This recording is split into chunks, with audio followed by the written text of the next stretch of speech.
Well, good evening, everyone. My name is Osho Brad, and I'm one of the priests with the Dragonfly Sangha. And I wanted to continue our series tonight that Osho, Mike, and I have been discussing in these Dharma talks around the 8 worldly winds. Of course, the 8 worldly winds being outlined in the Lokavipatti Sutra around things the Buddha warned us would hook us.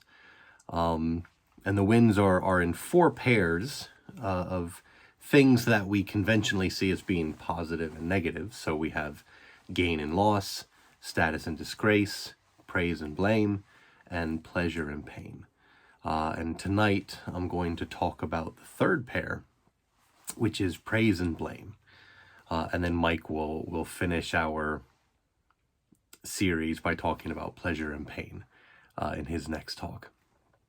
So the thing about the winds of praise and blame is that they're very closely tied to how other people view us.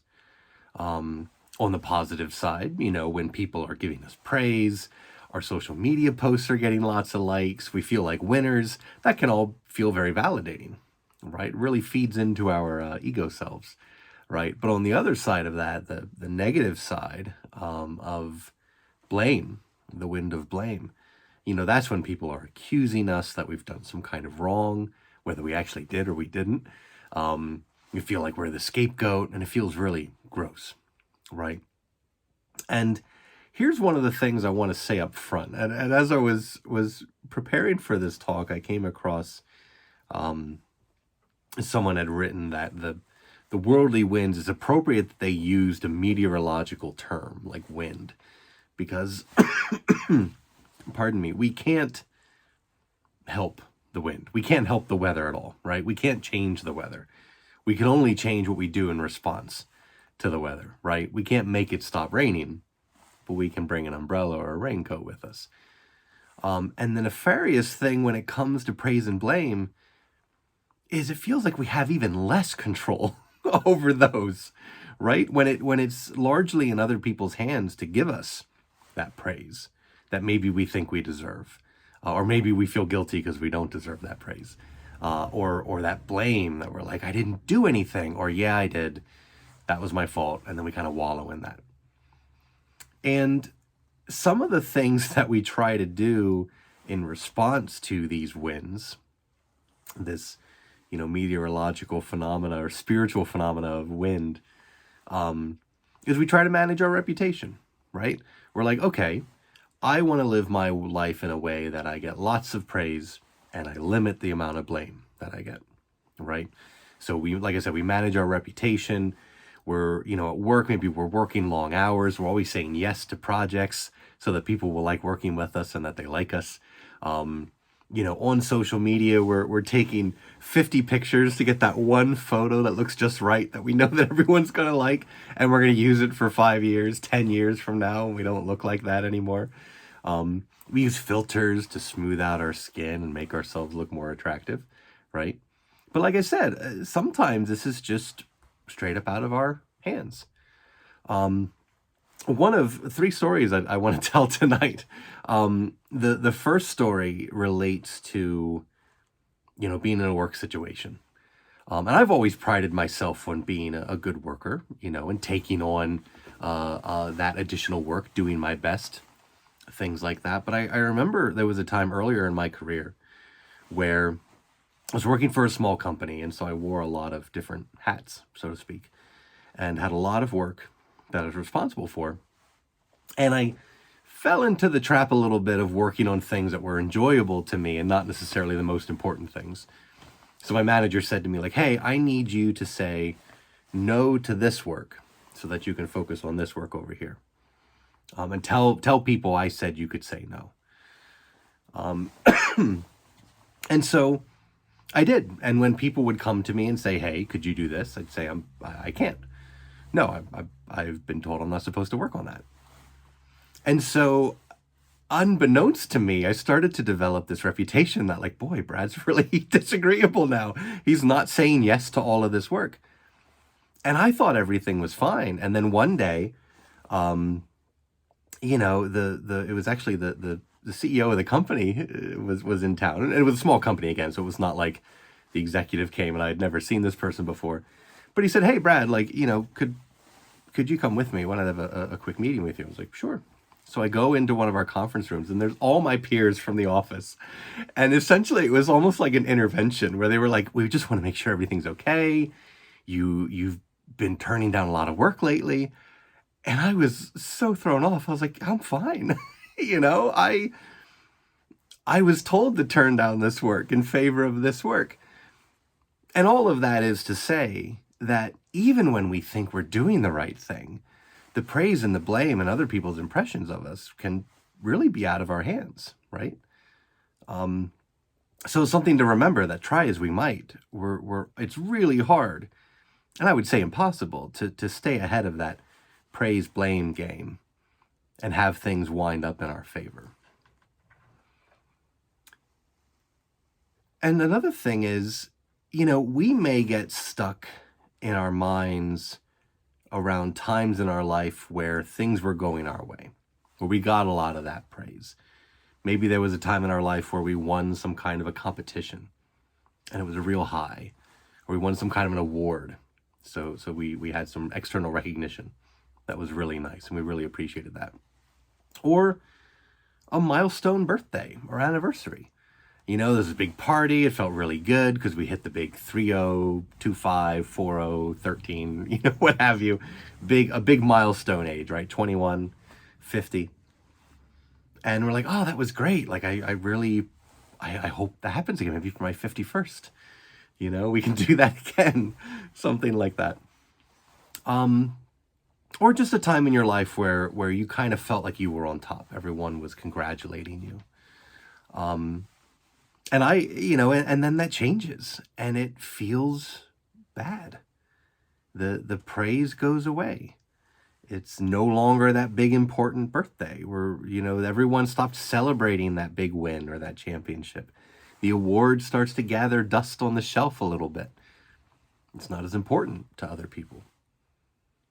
And a story I want to share here is, you know, a little bit later in my career, I was working as a graphic designer, and I was very fortunate that the work that I was doing was recognized. I got a chance to work on some really big projects, and it was great.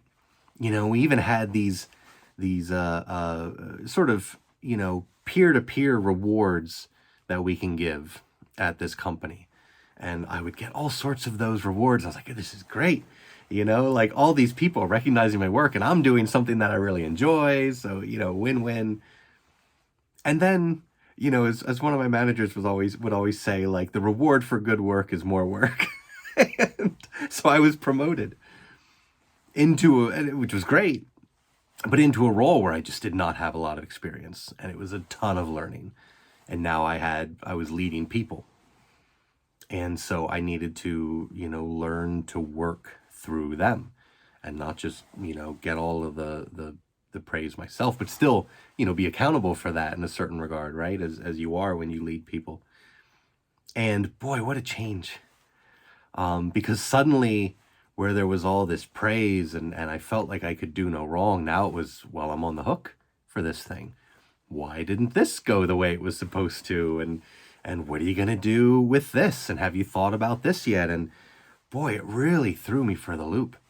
And it had me missing that old job where everything was going so well. And it was nothing but praise and recognition. And it felt great. But I also recognized, for what it's worth, that I learned a lot more from that tough time than I did from the good time. That's, I think, maybe a parallel lesson. But it can be hard to let go of when we're feeling that things are going really well. And we may even look back in the past and be like, boy, I wish I could go back there. But we know we can't do that because we know that time marches on, right? And that even our greatest moments are impermanent. And the feelings that come with those great moments are impermanent. One other thing that I wanted to touch on briefly while talking about praise and blame is, we may not always be able to control the praise that we get. Maybe we don't feel like we're being recognized enough. Or maybe we're doing all this work and we're like, boy, if I don't continue at this pace, the praise is going to go away, and that's going to feel really, really gross to me. So I got to keep going. But on the blame side, like I said, that also can kind of come without us really earning it. But one thing I do want to say, because there is a moral aspect to our practice, in as much as blame can come from the result of thoughtlessness or selfishness, we should ensure that we're doing our best to live mindfully, right?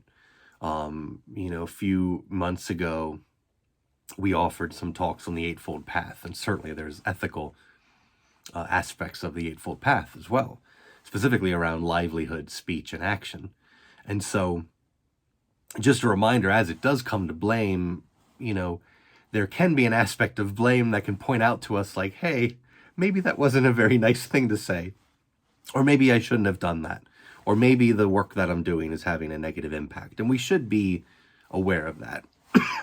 Pardon me. Because we recognize that we don't work in isolation. We don't live in isolation, right? Everything is connected. Everything that we do impacts something else out there. So, in as much as blame may come from acting unwisely, we should be mindful of that.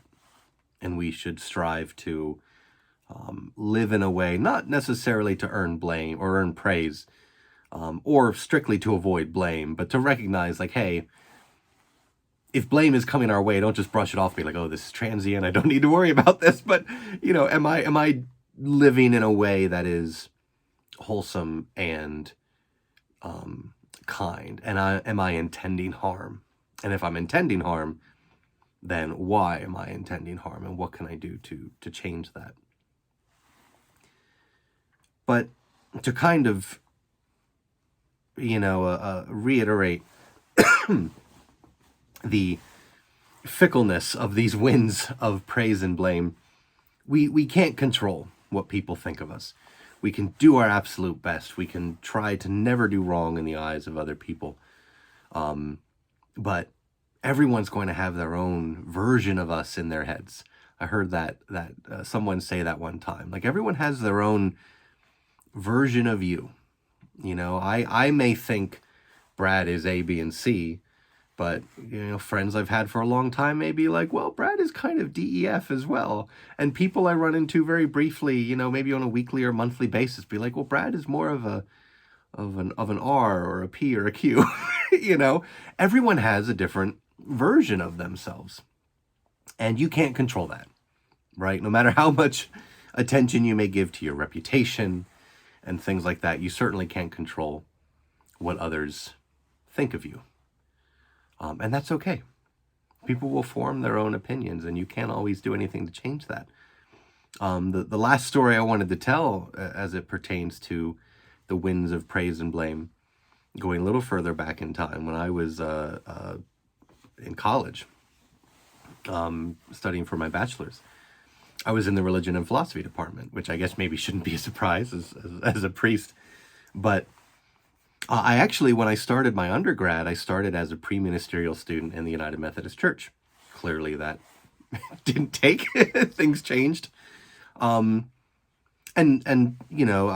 spiritual path kind of took a turn, and I started to study the Dharma and the teachings of the Buddha. But there was, it was a small religion and philosophy department. There was a rather vocal atheist in our department. And I didn't really have many classes with this person. I didn't really interact with them all that much. But I remember I was having a conversation with a friend of mine one day, and they said, oh yeah, this guy, this person in the department, he really doesn't like you. And I'm like, why doesn't he like me? I never talk to him. I don't really have any classes with him or anything like that. And she's like, I don't know. He just really doesn't. He just really says some awful things about you. And it kind of made me upset because I felt like I didn't deserve that, right? I hadn't really done anything to earn that kind of, his bad opinion of me, right? And I say that because, again, we can't always control what people think. We may think that we're perfectly benign or we're very polite, but in the same way that we don't know what other people are going through or what their perspective is, we certainly can't control what people think of us, right?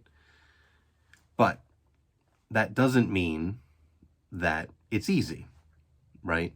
Certainly there will come times where these winds of praise and blame really buffet us and blow us around. And in our practice and in our teachings, one of the things that we know can sometimes get in our heads is this notion of perfection, right? We feel life is either perfect or it's not. It's either the way we want it to be or it's not. It's either good or it's bad, black and white, either or, right? It's very easy to fall into that mindset where we feel like things are all one thing or the other, right? Life is great, everyone's on my side, I'm getting lots of praise, or everyone's against me. The world is conspiring against me, right? And from the perspective of perfection, where life has to be in this house of cards, perfect glass, don't move too hard or it might fall down kind of life, then yes, life becomes very much about trying to manage all of those aspects of praise and blame and all your relationships and everything like that. Because change, any kind of change, threatens the that tenuous balance of perfection in your life. But there's an alternative in our practice, and that alternative to perfection is wholeness. And where perfection is either or, wholeness is both and, where we integrate everything that happens to us. The good, the bad, and the ugly, as Sensei Tony says in his book, Free Your Mind, when talking about the model of perfection versus wholeness. And change from the perspective of wholeness is not the enemy, but it's an opportunity, right? We see when something comes our way and we change from praise to blame, or we change from blame to praise, that's an opportunity. Well, what does that mean for us? What can we do with that? And like I said, whether we're feeling like maybe everything is going our way or there's some kind of conspiracy against us, what we don't want to have is this sense of, oh, everything is fine, rose-colored glasses, all optimistic, or, oh, woe is me, everything is, the Eeyore kind of from Winnie the Pooh complex where we're always pessimistic all the time. And another thing that Sensei Tony includes in his book, Free Your Mind, when talking about this model, is that, if you think about the whole optimist, pessimist metaphor of the glass halfway filled with water, the optimist will say, oh, it's half full. The pessimist may say, oh, it's half empty, right? Because they're always thinking one way or the other. We, in our practice, and from a perspective of wholeness and integration, say, it's just a glass of water, right? We decide if the universe is for us or against us. We decide if we're going to go forth and create new things and continue to do and integrate everything that happens to us. Or say, I'm only going to take in the good things because life has to be this way. Or I'm only going to focus on the bad things because it makes me a victim and I feel comfortable in that victim space that I can lash out and it justifies my anger. We make that decision around whether the universe is for us or against us, because we have the opportunity to change what's happening in here, right? Even if we don't have the opportunity to change what's happening out there. And from that perspective of wholeness, we can live with a sense of equanimity because we're able to integrate everything. When something bad happens to us, we can integrate that and be like, that happened. When something good happens to us, it's not to say that we can't be sad or celebrate when something good happens to us. We just say, this also happened to us, right? But life becomes an opportunity to create, right? And to build and to take action. And by remaining oriented to our true self, that self that, as I mentioned in our last talk, and probably most talks that I've given, our Buddha nature, right? Nothing, no amount of praise or no amount of blame, or when things are going well or things aren't going well, can impact our intrinsic value. We're always a 10 out of 10. Praise can't make us more than that. Blame can't chip away at that at all. We are always whole because we integrate everything in our practice. So I hope that you found these words to be helpful. If this is something that you would like to talk to us more about, maybe you find, boy, you know what, if I'm not getting praise, I really don't know what to do with myself. Or I just feel like whenever I get blame, it completely makes me spin out of control. And you're seeking more equanimity, I would invite you to reach out to us. So we'd be happy to talk to you and share with you some of these practices. But I hope that you all have a great week, and that whatever comes your way, you're able to integrate it and understand that it can't make you any less than you are, that you are whole. So thank you for listening, and until we see each other again.